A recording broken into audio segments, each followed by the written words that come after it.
फतेहपुर नगर पालिका परिषद के वार्ड नंबर 5 के आलोक कुमार की पत्नी रिंकी वर्मा भी इस बार सभासद प्रत्याशी हैं। रिंकी निर्दलीय ही चुनाव लड़ रही हैं। चुनाव पर रिंकी का कहना है कि अगर वो सभासद बनी तो गरीब परिवार को आवास दिलवाने का काम सर्वप्रथम करेंगी, क्योंकि उनके वार्ड में जनता की प्रमुख समस्या आवास की है। इस मुद्दे पर उनके पति आलोक कुमार से हमारी सब एडिटर बरखा सिंह ने खास बातचीत की। देखिए इस बातचीत के कुछ अंश।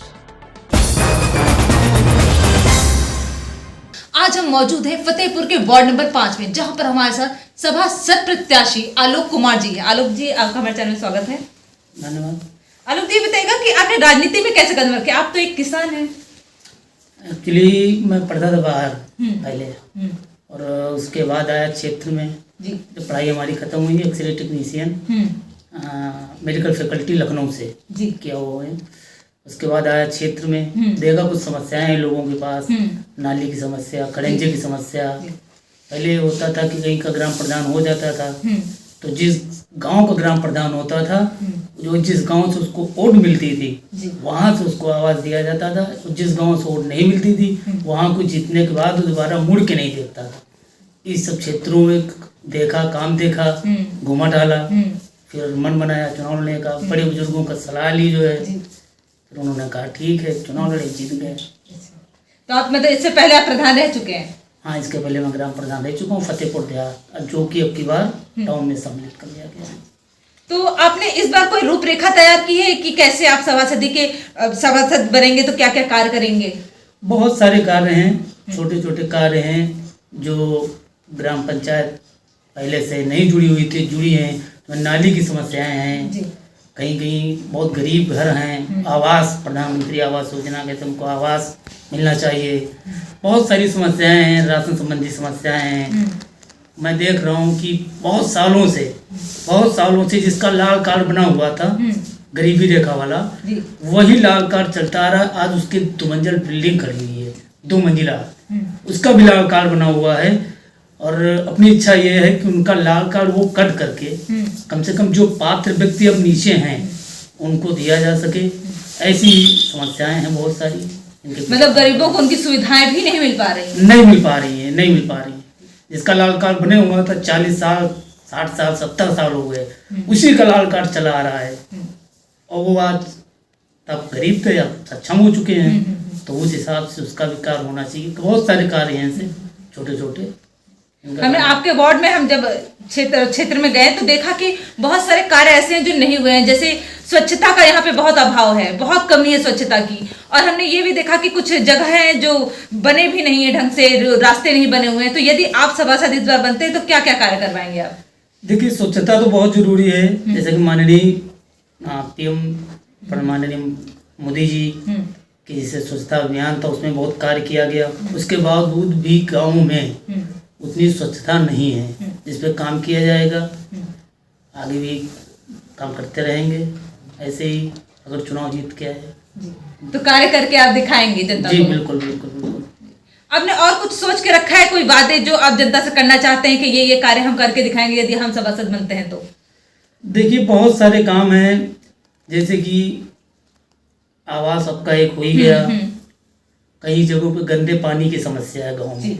गंदे पानी में नल जो है स्टेटा की वजह से या किसी की वजह से कई घरों के नल का पानी गंदा आता है, पीना पड़ता है, जिससे काफ़ी बीमारियां फैलती। कई जगहों पर गंदा पानी भी भर जाता है, जहाँ पे उसको भी जो है सुधारने की आवश्यकता है। यही सब छोटे छोटे कामों पे कार्य किया जाए। तो ये सब आप कार्य करके दिखाएंगे जनता को? जी जी बिल्कुल बिल्कुल।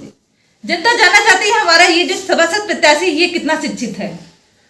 एक्चुअली मैं इंटर MA BA किया हुआ हूँ, और इसके बाद मेडिकल फैकल्टी से एक्सरे टेक्नीशियन का कोर्स किए हूँ, डिप्लोमा जो भी होता है। यही है।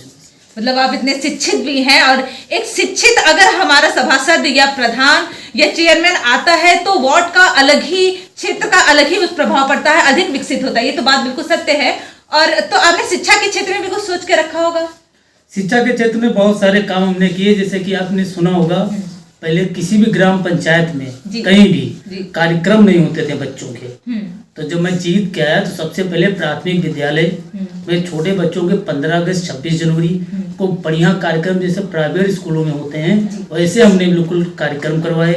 इसलिए कार्यक्रम करवाए कि अगर बच्चों को स्टेज पे ला करके और देश के बारे में, गांव समाज के बारे में कुछ बताएंगे और बोलेंगे तो उनका बोलने का उनका सिस्टम आगे बढ़ेगा, जिससे आगे वो जाएंगे हाई स्कूल या इंटर में तो उनका पढ़ाई का स्तर बहुत बढ़िया होगा। ऐसे काम हमने किए 5 साल में जब ग्राम प्रधान थे। अच्छा, तब ये सब आपने कार्य कर रखे हैं? जी बिल्कुल। और ऐसा कोई गांव नहीं जहां हमने काम नहीं किया। जब पहले प्रधान हो जाते थे तो ये होता था कि जिस गांव से वोट मिली वही काम किया, बाकी काम खत्म। हमने ऐसा कोई गांव नहीं है, कहीं भी चले जाइए जहां हमने कार्य नहीं किया है। हर गांव में थोड़ा थोड़ा जो सरकार का पैसा आया उसका थोड़ा थोड़ा हमने विकसित कर थोड़ा थोड़ा लगाते चले गए हर गाँव में। मतलब आपने कार्य करके हर जगह ही किया, ये नहीं कि जो सिर्फ मेरा क्षेत्र है उसमें आपने हर जगह कार्य किया। और सबसे बढ़िया अगर ये है कि कोई बीमार होता है या किसी के यहाँ शादी होती है, किसी भी प्रकार के रात में 2 बजे 3 बजे किसी भी टाइम कोई फोन लगा सकता है। और मैं चाहता हूँ इस बात का सबूत पूरी ग्राम पंचायत थी, अब की बार तो वार्ड बदल गया है, मैं जाता जरूर था। मतलब आप जाते थे, सबसे मिलकर भी आते थे? जी बिल्कुल। तो आपने महिलाओं के लिए भी कुछ सोचा होगा, जैसे विधवा पेंशन है, वृद्धा पेंशन है, ये लोगों को मिल ही नहीं पाते, उनके आवेदन हो ही नहीं पाते हैं। हाँ, इसमें बड़ी समस्याएं आती हैं। एक्चुअली जब से ऑनलाइन व्यवस्था हो गई है तो लोगों को पता नहीं है। एक्चुअली ऑनलाइन लोगों को तो साथ में चले जन सेवा केंद्र पे, तब तो उनको ऑनलाइन कराया जाए, या फिर वो खुद जो है इतना सक्षम हो कि ऑनलाइन करा दें, उसके बाद कागज ग्राम प्रधान हो या सभासद हो उसको लेवल कराएं, फिर वो जिले लेवल पे भेजें। तो यही समस्याएं हैं थोड़ी। शिक्षा की है या बहुत पुराना चला आ रहा है, जब तक ये शिक्षा बेहतर नहीं होगी तो समस्याएं बनी रहेंगी। आपको कोई मुख्य मुद्दा है इस बार? देखिए, मुख्य मुद्दा हमारा कोई नहीं, बस यही कहना है कि आपस में मत लड़िए। किसी भी जात बिरादरी धर्म से कोई मतलब नहीं है, एक धर्म है केवल इंसानियत का।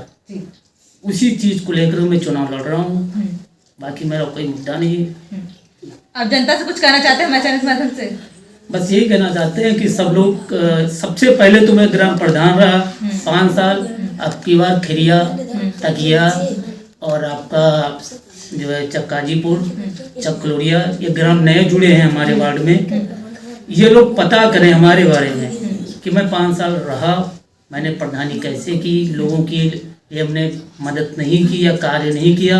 अगर कार्य किया है तो वोट दें हमें, यही उनसे हाथ जोड़ के जब निवेदन। बहुत बहुत धन्यवाद हमसे जुड़ने के लिए। जी जी, वो बहुत धन्यवाद।